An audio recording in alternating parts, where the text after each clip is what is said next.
பாண்டி, அவ்வளவு திமிர பேச வேண்டிய அவசியம் என்ன இருக்கு? உனக்கு ஒழுங்கா பேசவே தெரியாதா? அம்மா தயவு செஞ்சு நீங்களும் ஆரம்பிச்சிடாதீங்க. பிரசங்கம் கொடுக்க வேண்டியது என்னோட வேலை, உங்க வேலை இல்ல. நீங்க சும்மா சும்மா இந்த மாதிரி என்னோட வேலையில தலையிடுறதுனால தான் என்னால எந்த ஒரு விஷயத்தையும் கவனமா செய்ய முடிய மாட்டேங்குது. நீங்க பாருங்கம்மா, இப்ப நான் உங்களோட பையன் கிடையாது. அது வந்து நான் உங்களோட பையன் மட்டும் இல்லம்மா, வருங்கால நாட்டாமன்னு சொல்ல வந்தேன். புரியுது. அப்புறமா ப்ளீஸ், இப்ப நான் இங்க பிரச்சாரம் பண்றதுக்காக வந்திருக்கேன். வேர்டு கொடுக்க போறேன். வாக்கு, good village, big big cinema hall, hit picture, big big beauty parlour, நம்ம கிராமம் சூப்பர் கிராமம் மாறிடும். என்ன சொல்றீங்க? Don't disturb me. அட கடவுளே, என் மகன் நாட்டாமைக்கு கண்ணு பற்ற கூடாது. நீங்க போங்க. நம்ம பிரச்சாரத்தை ஆரம்பிக்கலாம்.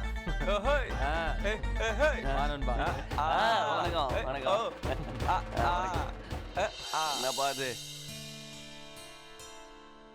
அண்ணா டீ குடிண்ண. என்ன இது இவ்வளோ வெயிட்டா இருக்குது? இந்த பாண்டி குட்ரா.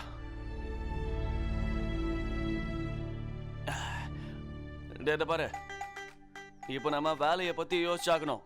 ஊருக்கு என்னென்ன பண்ணணும், மக்களுக்கு என்னென்ன வாக்குறுதிலாம் தரணும். ஆமா நண்பா, நான் டிவியில பாத்திருக்கேன். ஒரு தலைவர் நான் வீட்டுக்கு வீடு ரொட்டியை ஃப்ரீயா தருவேன்னாரு. நீ அப்படியே பண்ணிடு. ரொம்ப விசித்திரமான ஆள் தான்ப்பா. அத்தனை ரொட்டி செய்யறதுக்குள்ள அவர் பொண்டாட்டியோட இடுப்பே உடஞ்சு போயிடும். ஏதாவது நல்லதா யோசிடா. இங்க பாரு.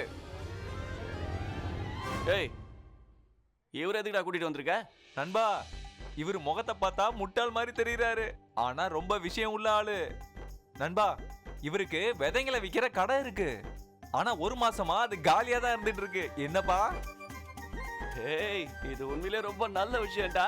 வாழ்த்துக்கள் வாழ்த்துக்கள். நீங்க வருங்கால நாட்டாமையோட வேலைக்கு உதவி செய்ய போறீங்க.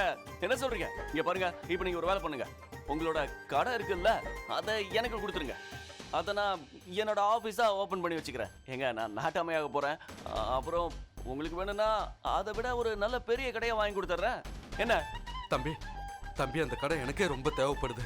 நான் துணிக்கடையை ஓபன் பண்ணேன் தம்பி. என்ன சொன்ன?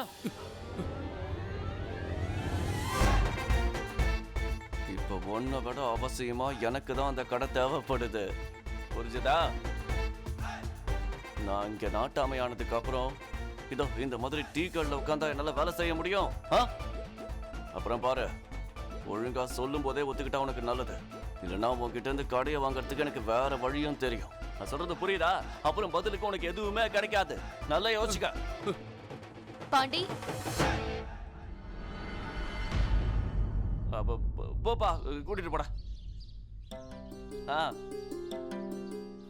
உன் மனசுல என்ன இருக்குன்னு தெரிஞ்சுக்கிட்டேன்.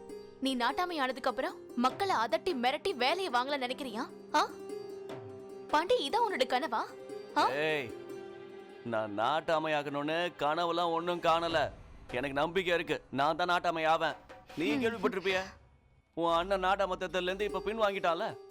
எல்லாருமே எனக்கு தான் ஓட்டு போடுவாங்கன்னு அவனுக்கு ரொம்ப நல்லாவே தெரியும். நீ நாட்டாமை ஆக போறதில்ல. நான் நாட்டமாக போறதில்லனா வேற யார் ஆவாங்க? எனக்கு எதிரில யார் இருக்காங்க? அட, இத பாரு, இப்ப என்ன நீ டிஸ்டர்ப்லாம் பண்ணிட்டு இருக்காத. எனக்கு நிறைய வேலை இருக்கு. இதெல்லாம் ரொம்ப சாதாரணமான விஷயம். அப்புறம் கேளு, நீ என்னை கண்டிப்பா மிஸ் பண்ணுவ. கொஞ்சம் பிஸியா இருப்ப. இந்த பாண்டிய நாட்டாமையாக விடக்கூடாது. இது இந்த கிராமத்தோட எதிர்கால சம்பந்தப்பட்ட விஷயம். ஆனா இந்த தேர்தல்ல பாண்டிக்கு எதிராக யாராலையும் நிக்க முடியாதே, ஒருத்தரை தவிர. அண்ணா ஒருத்தரை தவிர.